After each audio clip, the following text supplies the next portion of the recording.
কোটা সংস্কারের দাবিতে শিক্ষার্থীদের একটা আন্দোলন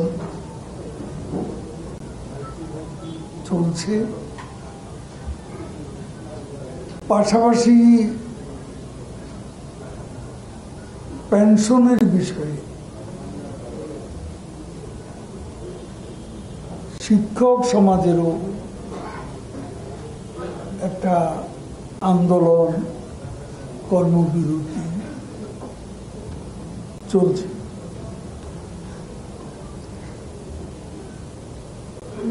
আমরা এই দুটি কর্মসূচি চলমান অবস্থায় আমরা খুব সতর্কভাবে পরিস্থিতি পর্যবেক্ষণ করছি। আমরা যতটুকু জানি, কোটা সংস্কার বিরোধী যে আন্দোলন শিক্ষার্থীরা করছে, তারা, আমি যতটুকু জেনেছি, আজকে তাদের নির্ধারিত কোনো কর্মসূচি নেই। সেজন্য আমি তাদের ধন্যবাদ দিই। এবং তারা, এমনও আমরা শুনেছি যে তারা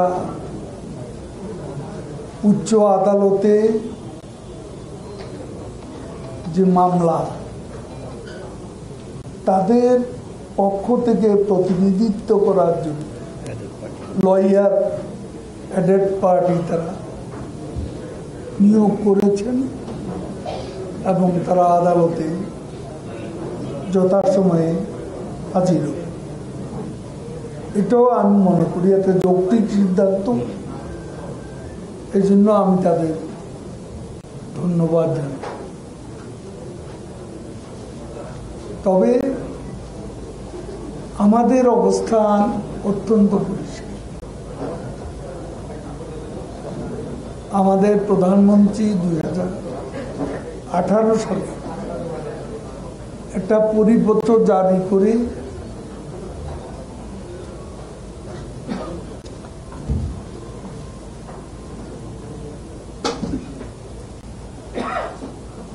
তখন যে কোটা মুক্ত সিদ্ধান্ত নিয়েছেন, সেই সিদ্ধান্ত অনুযায়ী